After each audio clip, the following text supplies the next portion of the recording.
Bonjour, je m'appelle Eric Young, je suis journaliste, écrivain, et j'ai découvert il y a peu de temps un livre, mais vraiment un très beau livre.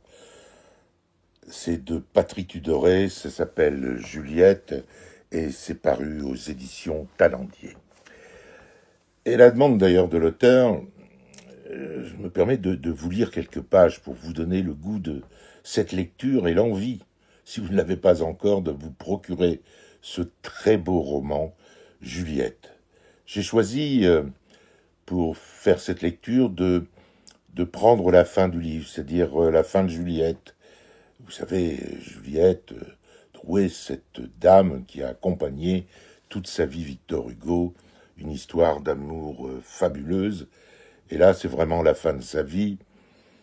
Et à la date du 12 avril 1883, Patrick Tudoret écrit « Mais c'est comme si que Juliette écrivait. Mon encre se tarit. Depuis des semaines, des mois, la vie me pèse insupportable. Mes souvenirs s'estompent, je n'ai plus la force d'écrire, mais dans les replis de cette mémoire usée joue encore l'enfant que je fus.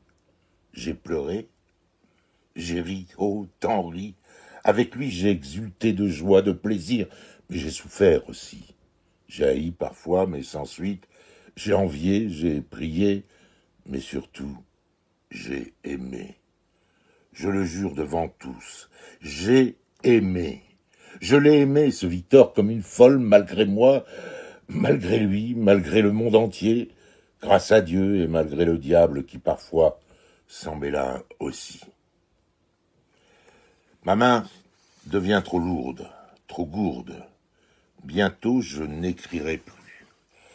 À peine ai-je la force de m'extraire de mon lit, où je passe le plus clair de mon temps, pour m'effondrer sur le divan de mon cher salon bleu. Mes yeux fatigués ne me permettent plus la lecture. Victor me l'a fait parfois, comme il y a bien longtemps. Je la fis à Madame Hugo. Il est toute attention pour moi, plein de tact, de douceur, de prévenance, parfois ridicule, comme au temps où, les joues si promptes à rougir, il me trouvait la plus belle. Il me fait rire. Oui, il me fait toujours rire avec ses mots saillants, ses traits d'esprit, toutes ces folles histoires qu'il entend chaque jour et retient lui comme s'il avait 20 ans. À me voir m'affaisser comme un camélia sans eau, je sais bien qu'il retient ses larmes. Sa barbe blanche frémit un peu, je sens son haleine chaude quand il se penche vers moi.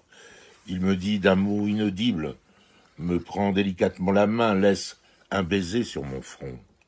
Songe-t-il parfois à tout le mal qu'il m'a fait, à tous ces coups portés à notre amour. Mais allez, je ne veux plus savoir de lui que le miracle qu'il fut pour moi pendant 50 ans, qu'il est encore chaque jour. Le pardon est, avec le cheval, la plus noble conquête de l'homme, et voilà bien longtemps que j'ai pardonné. Le jour vient, baigné de lumière, la danse des feuilles sous la brise et le bleu plutôt franc du ciel me ramènent à la vie. Pour combien de temps?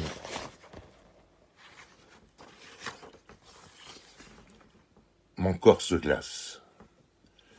Je m'en vais. Elle est loin maintenant, mademoiselle Juliette, dont le galbe de l'épaule faisait vibrer carabin, rapin et le tout Paris des théâtres, dont la taille sans pareille affolait le bourgeois, dont la voix bien trop frêle émouvait les poètes. Elle est loin, bien loin. La vie, oh, à peine y a-t-on goûté, qu'elle passe en courant, laissant sur nos lèvres un goût de fruits amers. Car au fond, que sont-elles, nos vies, sinon cette écume légère qui danse un instant sur la crête des vagues en Bretagne, à Guernesey ou ailleurs? Une union trop fragile de douleur et de grâce, comme arrachée aux griffes du temps. Un peu de bruit dans beaucoup d'ombre. Comme l'a écrit celui que j'aime plus que tout au monde et qui viendra bientôt me fermer les yeux.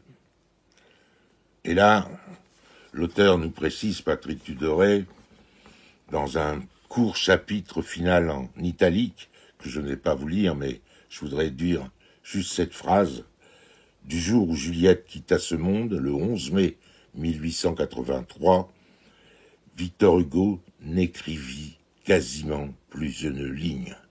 Brisé par sa mort, en proie à désespoir, il ne put assister à son enterrement, mais ne chercha pas de réconfort que dans l'art d'être grand-père et cette ultime joie que lui apportèrent Jeanne et Georges. Lui qui, dans sa vie hors norme, avait aussi vu mourir sa femme, ses 2 frères, ses fils, sa fille aînée, son gendre, la plupart de ses amis, et sa plus jeune fille s'étiolée entre les murs d'un asile, trouva la force de vivre encore 2 ans. Juliette, Patrick Tudoré, s'est édité chez Talendier.